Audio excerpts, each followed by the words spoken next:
Jean-Baptiste d'être... Après avoir coupé les rubans symboliques de ce nouveau bâtiment qui abritera désormais le siège national du parti Éveil de la conscience du travail et du développement, et c'était en sigle, cher à l'honorable Balamagé, l'heure était au message et discours à adresser aux cadres militants et sympathisants du parti. Le président de l'ECT a révélé que ces nouveaux bâtiments étaient érigés pour servir des lieux de réflexion en vue de mettre en place des stratégies pour gagner les prochaines élections en RDC. L'ECT, c'est une école, vous ai dit. Mais une école, un parti politique qui a l'ambition de conquérir le pouvoir. Mais vous savez, notre objectif est de le reconquérir dans toute sa globalité et dans toutes ses composantes.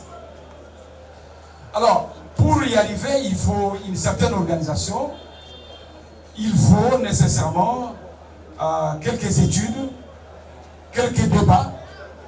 Il faut qu'on se retrouve quelque part pour qu'on se ressource, qu'on projette, qu'on prenne des stratégies. Et pour le faire, il faut des lieux où il faut s'asseoir. Et donc, le siège que vous voyez ici est comme une maison.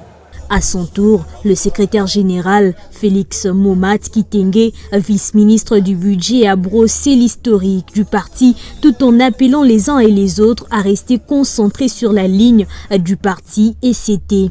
ECT est créé en 2011, en avril. Il fait sa sortie officielle en juillet.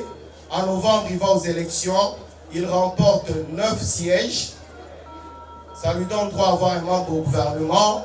Par transhumance, ECT obtient 2 sénateurs et 2 députés provinciaux. Les 2 députés provinciaux nous donneront la chance d'avoir notre premier ministre provincial de l'ECT, c'est Mme Isabelle Kassongo, que vous voyez là-bas. Depuis, l'ECT se retrouve aujourd'hui implanté dans 16 de 26 provinces que compte la RDC. Vous pouvez adhérer à l'ECT, tant que nous sommes au FCC, vous restez à l'ECT, vous n'aurez rien perdu.